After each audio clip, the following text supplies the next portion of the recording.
We're back doing a tier list, but like the last time, I'm not going to be doing this like I've done most of my tier lists. And this is simply because I'm updating my tier list based on the new Legends Limited Goku Black Rosé. Not the new, but his new platinum equipment has made him brand new. So I'm just going to be explaining the update and any other changes that has been added to the list, so any adjustments. Remember, as always, Sparkings are at 14 because you can easily Z-power them. Then Ultras and Legend Rarity, they are at 10 stars, about 3 copies, and Legends Limiteds are at 9 stars, which is about the same. If you invest in them, you can get them to that amount, given you're slightly lucky. But yeah, let me get into my explanations. Let me know in the comment section what you think, if you agree or disagree. No face cam, unfortunately. My camera wire is tweaking, but it should be fine by the next video. We've got the list here. 1, Goku Black Rosé, the Legends Limited. 2 and 3, we got Gogeta and Broly. Number 4, we got Rosé. Then there's a huge gap. I don't usually like to put a gap, but the gap really symbolizes what's going on in PvP right now. After the gap, you start thinking about people that you would use if you don't have anybody in the top 3/4. So these guys are actually just running the game at the top. So at number 5, we have Fusion 13. Number 6, we got Super Vegito. Number 7, we got Janemba. 8, we got Sword of Hope Trunks. 9, we got Nappa and Vegeta. At number 10, we've got Legend Rarity Bardock. Then there's some honorable mentions. Maybe Buhan could replace Bardock, but I wouldn't do that. But like I said, it's open to discussion, so if there's anybody in the honorable mentions you'd like to put up, let me know. And I even usually have 7 honorable mentions, but there's no other 2 that I think can really hang in the top 10, even just the 6 to 10. I think these are the guys that are mainly fitting in PvP, and even then they're not doing as good as a job as the guys in the top 4. The top 4 are literally gapping the game. Almost every game I play has one of the top 4, and I almost always now see Rosé, unless somebody just doesn't have him talking about the Legends Limited. So let's start with the top 4, and then we'll go into the 5 to 10. So here's the top 4. Prior to this, I actually had on my personal list that I'd have Gogeta at number 1, but there's been a lot that shifted just with this Rosé releasing. For example, Rosé releasing completely nullifies Legend Bardock's utility because he's beating him just on pure stats. Defensively and the healing factor, he is better than Bardock. Even though Bardock has the indestructible, sure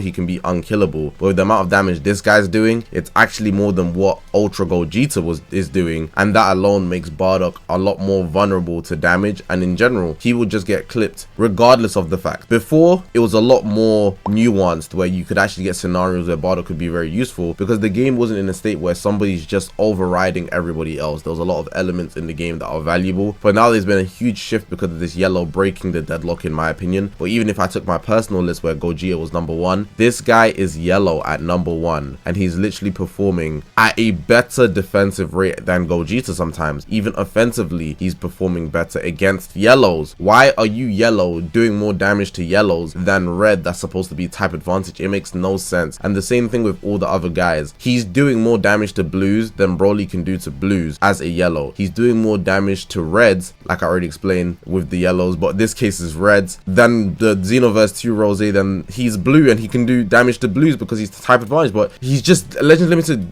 Goku Black. He's just better. He's actually just better, and just off pure stats is crazy. Breaking combos, drawing cards, and just doing more damage overall while being defensively better. It's overwhelming. It's really overwhelming, and all it's pretty much done is made him the number 1 unit, but pushed everybody down a peg. So these are the guys that compare the best with him. As you can see, there's one God Key Saiyan, and the other 2 are powerful opponent Saiyans, and one of them's even a future guy, so you can use Rosé very well with him. But I feel like simply Gogeta and Broly still have their arguments over Rosé based on the kit factors. So with Gogeta, it's his active gauge. You have to watch out for that. That can literally nuke you if you get him in the right situation, and because he has that, you have to consider that until it goes off. You can be panicky, you get in the wrong situation one time, boom, Gogeta's doing a bunch of damage and also nuking your allies on the sideline. And with Broly, just him still being a rat, the way he's able to transform and break off combos that way, a lot of people still don't want to attack him, so they have to consider that, and that's holding a lot of people back on the battlefield. That's why they still say stay at 2 and 3, and Rosé simply being the best, if not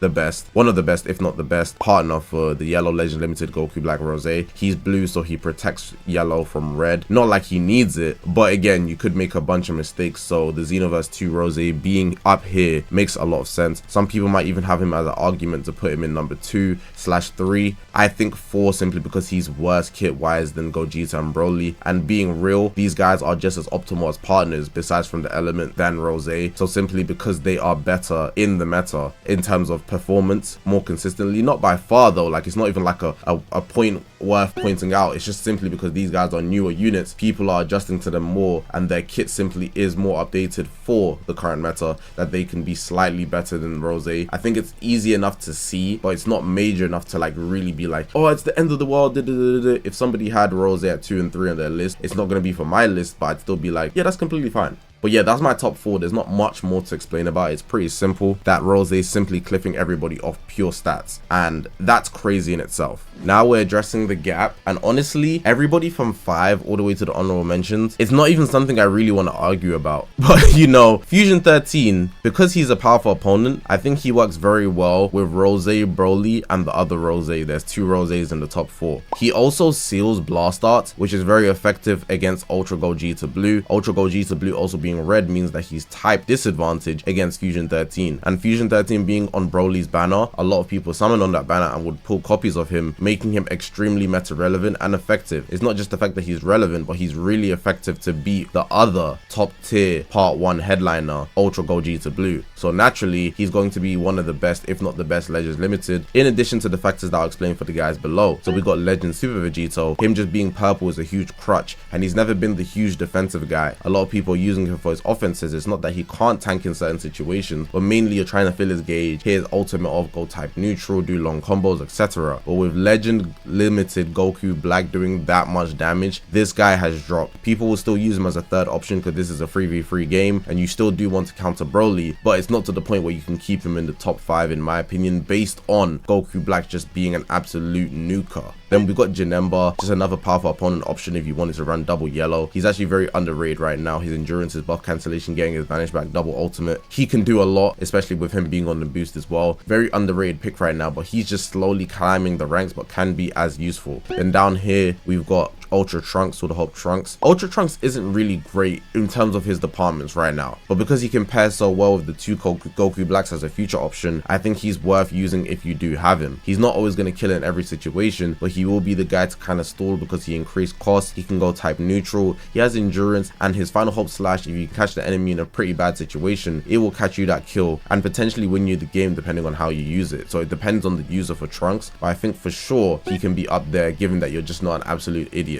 And then here we've got Nappa and Vegeta. They've dropped down for the same reason as Vegito. It's simply that they're getting damage clipped by Goku Black Rosé, the yellow one. Also, they are not an offensive unit, and right now it seems like doing damage is the best way to play the meta based on Goku Black. If you can defend in addition to that as well, but if you're not doing damage, you're definitely going to lose because everybody in the top 4 can do damage. So with Nappa and Vegeta, given they're not a damage-esque unit, at least post revival they are, but you can't control the revival, you know, it's based on the enemy. We cannot have him higher than 9 in my personal opinion. I could see some people using him maybe over Trunks for sure, but I wouldn't put him any higher than that because he's purple, and just being damage clipped like that, it's just deep. It's just deep. And with Bardock, it's simply his indestructible. He's dropped a huge amount. Nothing in his kit besides from maybe the key up on the defensive end, but if you're getting hit by Goku Black, Gogeta's argument was already there against him. You are going to be getting nuked. Not in every case with Gogeta, but Rosé 100% now. You know, you just gotta play your cards right, and it's too conditional to the situation. It's always going to be a case by case whether Bardock's going to be good for you or not, and because that's the case, I don't think he should be higher than 10. In some people's list, he would even be out the list completely. And the honorable mentions, I don't really feel I need to go into them. It really just depends on you. Like I already spoke about Buhan's reasons. He could be a good powerful opponent to counter the yellow. In fact, I could even see him over Bardock 100% because he's trying to counter the yellow. But I don't feel like even him being red is worth using because of just how defensively lackluster he is. And then on top of that, Goku Black like Rosé just doesn't care. He's just that good anyways. So pushing him over Bardock when Bardock's 100% not gonna die when this guy can get one tapped, I wouldn't really go that route, you know. And then KO guard is just something that people